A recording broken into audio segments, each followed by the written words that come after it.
안녕하세요. 스마일존 교정치과의 경혜원 실장입니다. 오늘은 설축교정에 대한 스킬업 파트 2에 대한 임상적인 내용을 좀 다뤄보려고 하고요. 그래서 이제 주 메인 테마는 인다이렉트 본딩에 대한 설명을 좀 드리도록 하겠습니다. 우선 이제 그 환자분이 처음 내원하셨을 때의 이제 프로세스로 이제 설명을 좀 드릴 건데요. 우선은 환자분들이 이제 첫 방문을 하면 이제 자료 체득을 하고, 그 다음에 이제 진단을 하는 과정들을 겪는데요.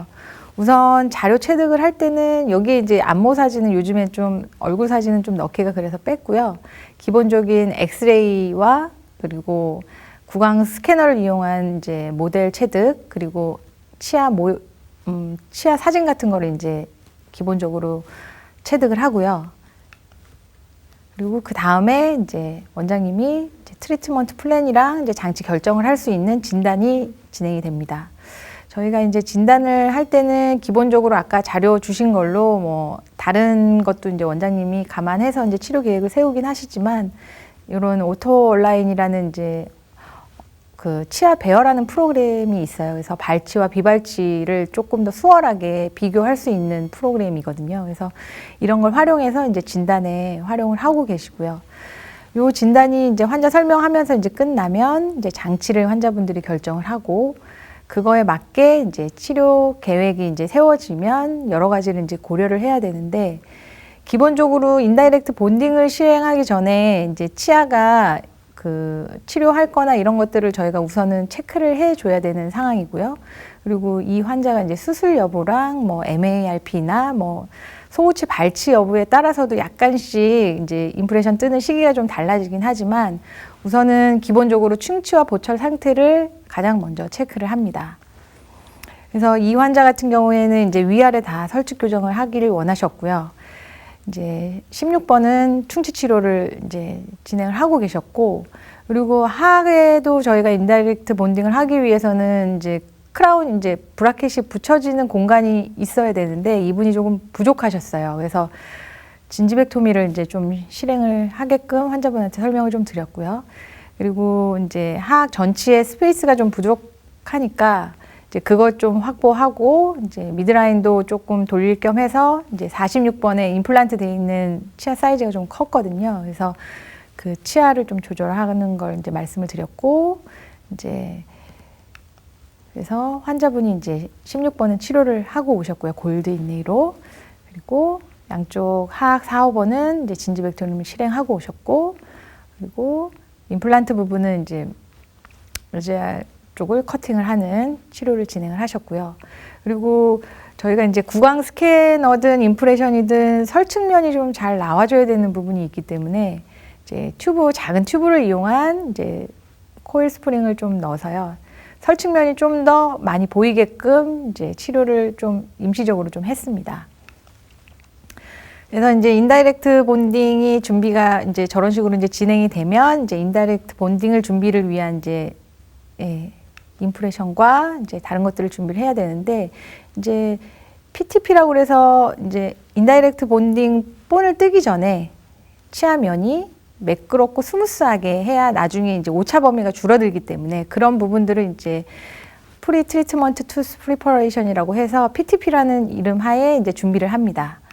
그래서 이제 치아들을 매끈하게 인사이저 팁 쪽에 너무 울퉁불퉁한 부분은 조금 스무스하게 좀 다듬어주고, 링구알 부분도 너무 울퉁불퉁한 부분은 이제 안쪽에 조금 다듬어주고요. 그러니까 기본적으로 스턴 포인트로 한번 좀 다듬은 상태에서 나중에 이제 러버로 한 번 더 매끈하게 다듬는 치료를 진행을 하고요. 이렇게 달라지는 모습이 좀 확연하게 보이죠. 그리고 이렇게 인사이저 팁 쪽에 너무 좀 많이 깨져 있거나 이러신 분들은 이제 레진을 추가해서 조금 더 이제 스무싱하게 이제 해야 임프레션이 잘 나오기 때문에, 그리고 오차 범위도 줄어들고 아까 말씀드린 대로요.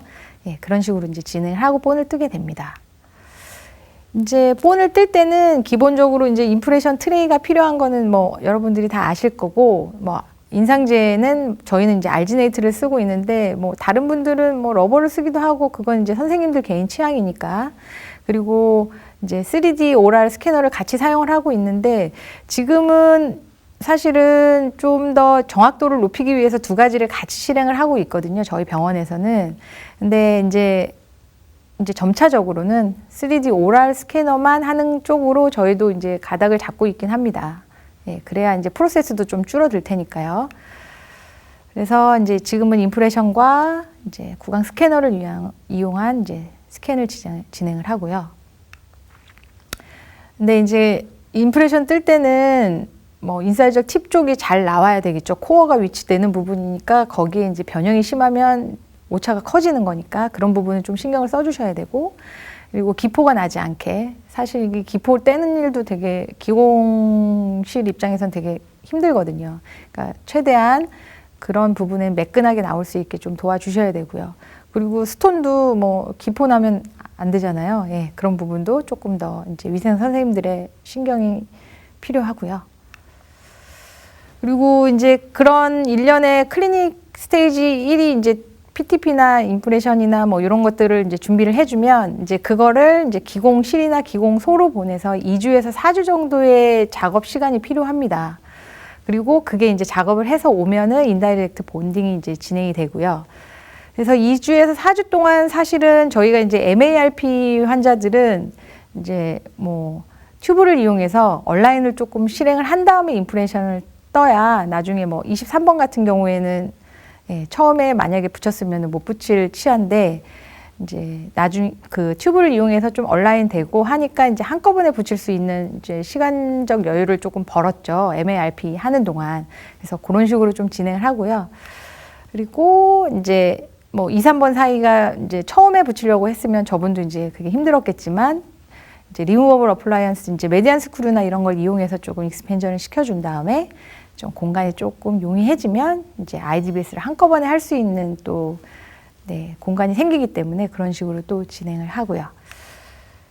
그리고 아까 1편에서 말씀드렸듯이 예, 저희는 이제 3D를 이용한 네, IDBS를 진행하고 있기 때문에 이제 이런 준비를 좀 기공실에서 좀 하면 이제 그 다음에는 이제 인다이렉트 본딩을 실시를 하게 됩니다.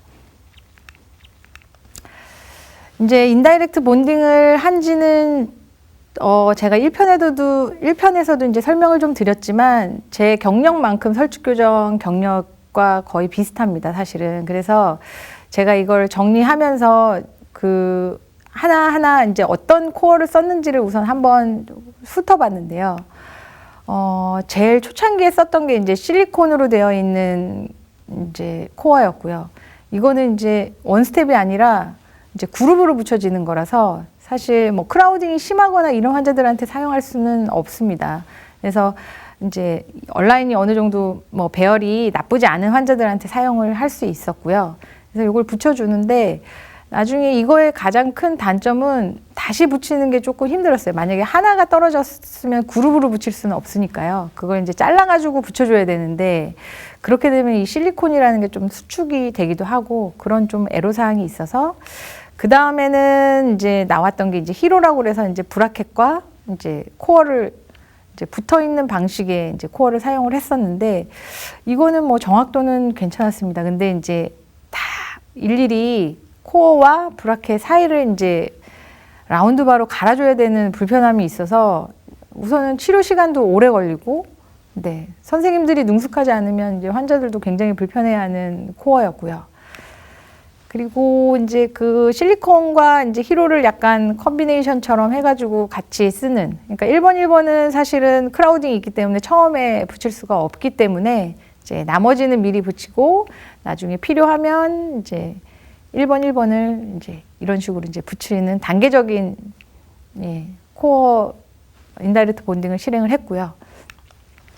그리고 중간에 이제 슬라이딩 지그라고 해서 오라픽스에서 나온 코어가 있었습니다. 근데 지금도 이제 많이 개선된 코어를 지금 개발되었다고 저는 들었는데 최근 거는 사실은 사용해보지 않아서 잘 모르겠고요. 예전에는 이제 치아에다가 위치시키고 거기에 이제 브라켓을 이제 스텝 선생님들이 이런 식으로 이제 고정을 하면 예, 그걸 바탕으로 이제 인다이렉트 본딩을 실행을 했고요. 그러니까 손이 좀 많이 갔었던 것 같아요. 예. 스태프들이 해야 되는 일들이 많았습니다. 브라켓도 위치시켜야 되고 뭐 여러 가지로. 그리고 그 다음에 이제 했던 게 홍스 지그였는데, 이거는 사실은 뭐 이게 사진상에 보듯이 순측에서 사용하시는 데는, 순측도 뭐 인다이렉트 본딩은 하니까요. 그러니까 순측에서 사용하시는 데는 전혀 문제가 없는데, 하악 전치부나 뭐 이런 경우에는 굉장히 좀 불편했어요. 왜냐면 와이어를 치아 옆쪽으로 이동을 시켜서 빼야 되는데 옆에 치아들이 걸리는 경우가 많았고, 그리고 하악 전치부 같은 경우에는 좀 약간 인골버전 돼 있거나, 그러니까 이들이 좀 세워져 있거나 그러면은 렉트로 이제 지그를 만들기 때문에 그게 좀 빼는데 밑으로 이렇게 막 각도를 주면서 빼줘야 되는데 그게 좀 쉽지가 않았거든요. 그래서 그런 불편함이 좀 있었고요. 하악 같은 경우에. 그리고 뭐 바이오 플라스터를 이용한 코어, 요거는 뭐 사실 많이 사용해 보지는 않았지만 뭐 이거는 지금 인다이렉트 본딩으로 많이 사용하고 있는데 이것도 굉장히 좋은 코어인 것 같습니다. 근데 이제 이것도 원피스로 이제 돼 있으니까, 그룹으로 돼 있으니까 그걸 이제 붙이는데 좀 용이한 코어고요. 그리고 최근에 저희가 이제 기공실에서 이제 작업을 하기 전까지 많이 썼던 이제 CRC 코어, 이거는 다 좋았는데 조금 비싸다는 게 가장 큰 흠이죠, 이 코어는. 그리고 지금은 제가 이제 정수 코어로 저희 기공 실장님이 본인의 이름을 넣어달라고 해서 제가 넣었는데, 하여튼 저희 실장님이 이제 여러 가지 고민을 하면서 이제 만든 코어입니다. 그래서 이걸 지금 진료실에서 사용을 하고 있고요. 네, 여기까지 1부 강의를 마치고요. 2부에서 다시 뵙겠습니다.